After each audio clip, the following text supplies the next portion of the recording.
Guys, I'm not doing well right now. There's a lot going on with our Chiefs. And I've been keeping it bottled up. I haven't been doing well, but now it's time to get the message out. 2018 may be a rebuilding year. And that's why I'm playing this song. I'm playing it because here we go again. Let's see what happens, guys. Let's truly see what happens. It's going to be a short show, but you know what? I just needed to get it out. And in 2018, everyone's got a platform, I'm going to give them my take. So with further ado, welcome to the Leatherman Jacket Podcast. I'm your host, Pat Ruffino, sponsored by Kilo Charlie Clothing, veteran owned and operated out of St. Louis. So that being said, let's get right into it. Welcome, guys. I've been getting a decent amount of feedback on the last couple of episodes, whether it be YouTube, the Kansas City Chiefs Facebook groups, the NFL Facebook groups, and Spreaker. So I'm going to stay a little bit biased. I'm looking at doing a NFL draft preview during the Combine next week. Work is going to be kind of getting to me a little bit as far as traveling and whatnot. So maybe this weekend I'll be doing a lot of stuff by myself. But Tucker's been working. Tucker's been doing a lot of good stuff for himself with his job. So right now it's going to be mostly me by myself for a little bit before I get back to traveling for my job. So what off season has it been, man, for us Kansas City Chiefs fans? We got Alex Smith leaving, so that's good, I guess, right? Because everyone wants Pat Mahomes in, and the young upstart, the strong-armed, did some things that I liked in the first game, or not the first game, excuse me, the season finale against the Broncos. So we're losing Alex Smith, right? We're also losing Marcus Peters. And not only does he leave, he gets traded for not even a first-round pick. And apparently there were only two teams that wanted him. It was the Los Angeles Rams and the San Francisco 49ers. So that's great, I guess. We lose Marcus Peters for pennies, but Tyreek Hill's a 5th-round pick. Travis Kelce, 3rd-round pick. You don't need first-round picks, right? So the 2nd and the 4 I can deal with. Ron Parker gets released. Okay, starting to become a little bit lonely back there. I like Daniel Sorensen a lot, but I'm not really sure what we got. We felt a loss with Eric Berry not there. So with Sorensen played well. I thought he played really well. I liked a lot of what he did. Played hard. He always plays hard. I don't think anyone could really be disappointed in his effort. I just don't think he's as good as Ron Parker. So he'll be leaving us, getting released after signing a 5-year deal in 2015. So that saves, I think, around $4.8 million on the cap. And now we're also releasing DJ. Derek Johnson's leaving with Reggie Ragland and Terrence Mitchell. Probably going to be there. Kevin Pierre-Louis is also, I think, a restricted free agent. Tamba Hali's probably going to be gone. Old reliable. Well, not really reliable. 5 games, 1 tackle.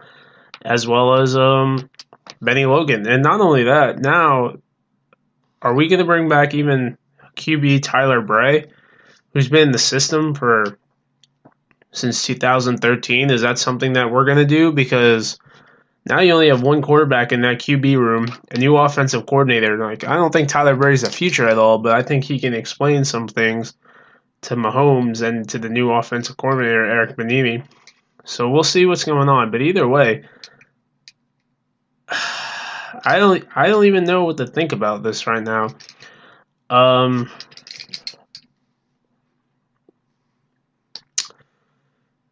I'm really banking on them reloading, man. I'm really banking on unleashing all this money, getting some cap money off the cap, and going after guys like LaMarcus Joyner and maybe Tremaine Johnson, even though I think Joyner's going to go back. But I'm really banking off things like that happening. I'd like to see a lot. Obviously, the defense is a major disappointment. Losing Dontari Poe ended up hurting a lot. You got guys like Chris Jenkins there, and also Raheem Nunes Roches. Chris Jones, I think, made a really good improvement on the defensive line. He had Player of the Week in week 2, but he can't do it alone. D Ford, what do we do with him? His contract's coming up, so the whole defense to me is just up in disarray. I'm really hoping with all this money they bring out, Bob Sutton has some tricks up his sleeve and whatnot, but we will see. There's a lot of other things going on, guys. I really, everyone has their opinions on Marcus Peters leaving. I want to hear y'all's opinion. Kendall Fuller coming in, okay. Everyone talks about how great he is in the slot, but Marcus Peters doesn't really play in the slot. He's that shutting down the one side of the field. Then they pick up David Emerson. David Emerson gets signed to that big contract. As I said in the last podcast, he really didn't do much. I don't think it's a good move. I think maybe it's a locker room shakeup. As I stated in the last one, Marcus Peters very vocal about his take on national anthem. Clark Hunt vocal on his take on the national anthem. Not only that, now Marcus Peters is coming out showing a lot of support for Alex Smith. Maybe that starts ruffling feathers. I don't think a lot of people have support for Patrick Mahomes. I think this is Brett Veach showing like, this is my team. This is what I'm making my team. So that definitely shows some power moves right there. He's getting trimming a lot of fat. There's a lot going on. The defense needs to get younger, and they're obviously taking steps towards that. We can see what's going on with Albert Wilson. Some decent players in the draft that we can get into. I'll definitely be going into that next week as well. But right now, I want to hear your takes on what we can do to shore up our defense. Do we bring Albert Wilson back, considering that he is technically, I would call him the fourth option between Hill, Kelsey, Hunt, and then Wilson. I hate that this is going to be a rebuilding year, man. I don't have much stock in this season. If we go 8-8, that's going to be awesome. I do think the offense is going to have to be as good as it was this year. I think that's not going to be the issue. Mahomes can do one thing. He can throw it down the field. But other than that, guys, I am a little bit I don't even know what to say, guys. I'm just really not looking forward to going 8-8. So it's going to be nice watching Phillip Rivers and Derek Carr, battle it out for the division crown. There's so much to talk about. There's a lot of nonsense going on. We can talk about maybe Marcus Peters not kind of buying in, as I did in the last episode. But it's pretty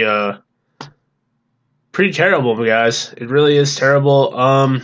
So is this our first pick now? Do we go with a corner in the second round, Is this what we're going to do? Second round in 2019. By the way, that was the trade also, which kind of – there's 3 picks. It was a 4th-round pick in 2018, a 2nd-round pick in 2019, and a 6th-round pick in 2016 – or 2018, rather. So our first pick is in the 24th, is the 54th. We have the 54th, the 78th, the 86th, the 122, the 124, and the 196 or the 204, depending on what gets sent over by the to them. So, man, it's I'm trying to find the bright side in this, and I don't have any bright side. There's a dude, McFadden from Florida State. A lot of people are saying he might be a good pick. He's been Arrowhead Pride's been on him a little bit. I've always respected Arrowhead Pride. There's Jari Alexander out of Louisville. I know he was projected to be a 3rd-round pick. Supposed to be a Charlotte guy, I believe. because I remember this coming up, and then he transferred to Louisville, or he didn't transfer. He came out with Louisville. He's been hurt a bunch of times, but let's see. I know he does. There's been comparisons to him to Marcus Peters. He kind of baits if you watch film of him. So his name is Jaire Alexander. Check him out. Those are two guys that I'm pretty. I've done some reading on it.